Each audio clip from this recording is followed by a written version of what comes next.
Hello, everyone, and welcome to today's session. I'm excited to have you here. Today, we're diving into Part 7, Object-Oriented Programming. This presentation is focused on Python interview questions and answers specifically for freshers. We'll cover some fundamental concepts, common questions, and practical tips to help you succeed. So let's get started and explore what makes object-oriented programming a key skill in Python. Let's talk about how we access an object's attributes. We use dot notation, like pname, to get or set specific data within an object. Now, methods are functions that operate on this data. Think of them as the actions or behaviors that an object can perform. When creating an object, we call the class name as if it were a function, passing any required arguments to the init method. This process allocates memory for the new object and initializes its attributes. The init method is what we call the constructor, and it's invoked automatically whenever we create a new instance, like person. Within the class, self refers to the instance itself. It's how we access or modify the object's data from inside its methods. For example, in our person class, we define an init method that sets up the name and age attributes, and a greet method that prints a friendly message. When we create a new person object, say p equals person, Alice, 30, we're instantiating that class, calling pgreet, then executes the greet method, which uses the self attribute to access the name and print the greeting. So, in essence, a class acts as a blueprint for creating objects. It defines what attributes and methods those objects will have. Using the class keyword, we establish this structure, and creating an object is just about calling the class with the necessary data. This concept is fundamental because it allows us to model real-world entities more effectively in our code, keeping everything organized and intuitive. Now, let's take a closer look at the concept of self in Python classes. When we define an instance method, like the sayHello method here, the first parameter is always self. This self is a reference to the specific instance of the class that calls the method. It allows us to access or modify the attributes of that particular object. Think of self as a way for the method to know which object it's working with. For example, in the sayHello method, we use self to print the message along with the instance's identity.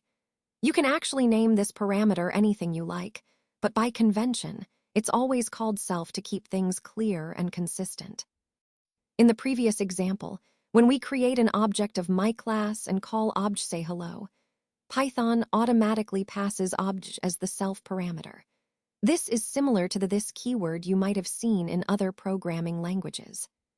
So, in essence, self is a reference to the current object, and it's what makes instance methods work with the specific data stored in each object.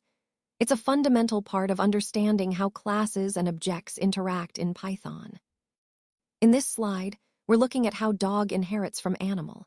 Essentially, a dog instance has access to both the eat method from animal and its own bark method. This is the power of inheritance. By inheriting from animal, dog can reuse code and stay organized logically. Python even allows multiple inheritance, meaning a class can inherit from more than one parent class, but it's important to use this feature carefully to avoid complexity. Let's look at the example. We define an animal class with an eat method that prints eating. Then we create a dog class that inherits from animal and adds its own bark method. When we create a dog object and call deat, it uses the inherited method and prints eating, calling dbark, then prints woof. Inheritance is a fundamental concept because it allows a class, called a subclass or derived class, to gain attributes and methods from another class, known as the base or superclass. It helps us organize our code better and promote reuse. This concept ties into our overall theme of building efficient, maintainable programs by leveraging relationships between classes. Let's take a closer look at method overriding. When a subclass, like dog, defines a method with the same name as one in its superclass, such as animal, it replaces or overrides the original method. This means that when we call that method on an instance of the subclass's version is executed instead of the superclass's. For example, if animal has a speak method that prints some sound, and dog overrides it to print woof, then calling speak on a dog instance will produce woof, rather than some sound. Now, if within the overridden method you still want to use the behavior from the superclass, you can do that by calling super. For instance, in the dog class, inside the speak method super, speak will invoke the speak method from animal before adding the specific dog behavior. This concept is crucial because it allows subclasses to customize or extend the behavior of inherited methods while still maintaining the base functionality when needed. It ties into our overall theme of understanding how inheritance and method overriding work together to create flexible, reusable code. Let's talk about class variables and instance variables. Use class variables for attributes that should be the same for every single instance of the class. These are defined directly inside the class body, outside of any methods. For example, in our code, the variable count is a class variable, and it keeps track of how many instances have been created. On the other hand, instance variables are unique to each individual object. They're usually set inside the init method using self, like self-name or self-age. Each object gets its own copy of these variables, so they can store different data for each instance. In our example, when we create two objects, A and B, each one increments the same class variable, count. That's why when we print my class count, it shows 2, because both instances affected the same shared variable. The key point is that class variables are shared across all instances, making them perfect for data that should be consistent for everyone, while instance variables store data specific to each object. Understanding this distinction helps us design our classes more effectively and keeps our data organized. Now, let's talk about encapsulation in Python. While Python doesn't enforce strict access control, it uses nomming conventions to signal the intended visibility of class members. For example, when we define a class like this, the public attribute is simply named normally, making it accessible from outside the class. If we use a single underscore prefix, like protected, it indicates that this attribute is meant for internal use or protected like, but technically it's still accessible. Then, if we use a double underscore prefix, like private, Python applies name mangling. This makes it a bit harder to access from outside, but it's not impossible. It's mainly a way to avoid accidental access or modification. For instance, trying to access private directly will result in an error because of name mangling, but knowing the mangled name allows access if needed. So, in summary, a double underscore triggers name mangling, making it harder to access from outside. A single underscore suggests internal use, like protected members, and no underscore at all means the attribute is public and accessible everywhere. Remember, encapsulation in Python is about bundling data and methods together and signaling which parts of an object are meant to be private or protected, though enforcement is based on convention rather than strict rules. This is possible because of duck typing. If it quacks like a duck, then Python will treat it like a duck. Basically, as long as an object has the method or attribute that we need, Python doesn't care what class it comes from. This makes our code more flexible and dynamic.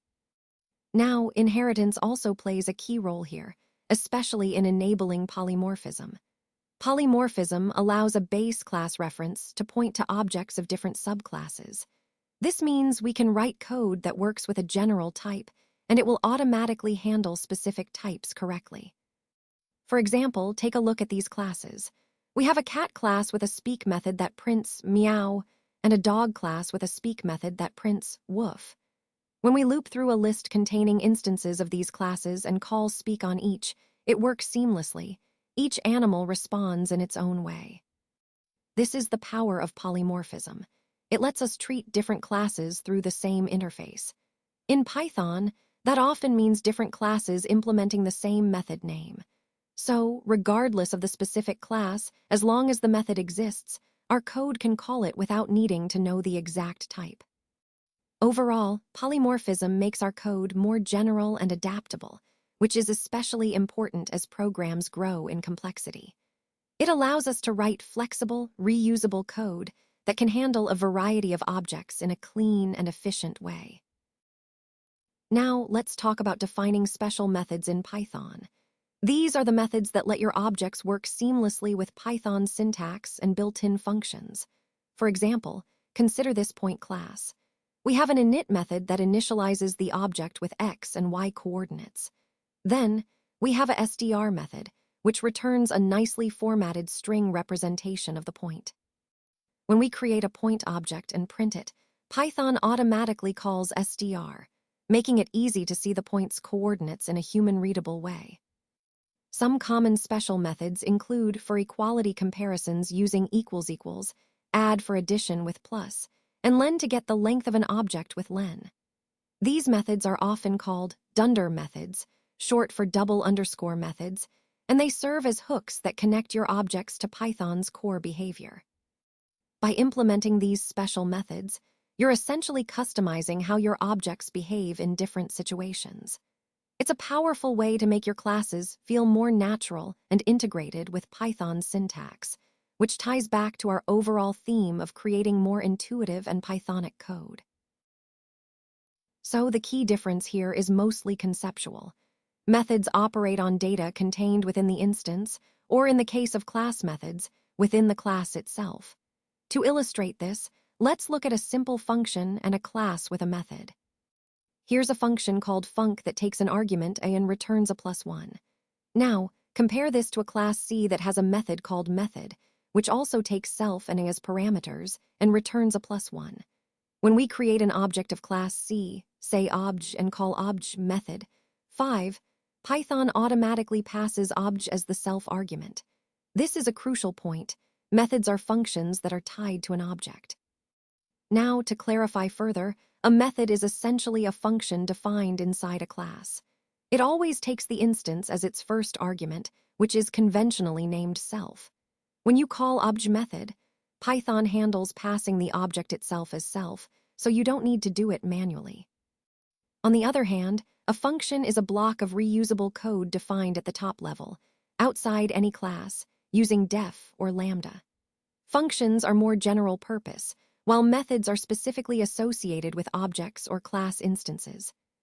So the main takeaway here is that the difference between a method and a function lies in their context and how they operate on data. Methods operate on the instance data, and functions are standalone blocks of code. This distinction is fundamental to understanding object-oriented programming in Python. Now, let's talk about these decorators that change how methods receive their first argument, or even whether they do at all. On this slide, we see an example with a class called person. Inside, there's a class variable called count, which keeps track of how many person instances have been created. The init method increments this count every time a new person is instantiated. Then, we have a method decorated with a class method called howMany. Notice that instead of receiving an instance as its first argument, it receives the class itself, which we typically call CLS. This allows the method to access class variables and other class methods directly. When we call person howMany, it prints out the current number of person objects, demonstrating how class methods can interact with class data without needing an instance. Moving on, the slide shows an example of defining a class myClass with a method decorated with its static method. Inside, there's a greet function that just takes a name and prints a greeting. This method doesn't receive either an instance or a class as its first argument. It behaves like a regular function but is namespaced within the class. You can call it directly on the class, like myClass, greet, Alice, and no instance is needed. So, to sum up, @class method is used when you want a method that operates on the class itself, often to access or modify class variables. Meanwhile, @static method is used when you need a utility function that logically belongs to the class, but doesn't need to access class or instance data. Both decorators help organize your code better and clarify how methods are intended to be used within your classes. Thank you so much for your time and attention today. I really appreciate the opportunity to share these insights with you. Remember, the key points we've covered highlight the importance of understanding the core concepts and applying them effectively. I hope this presentation has inspired you to think differently and motivated you to take action. If you have any questions or want to discuss further, please feel free to reach out. Once again, thank you for being here and for your engagement throughout. I look forward to seeing how you implement these ideas moving forward.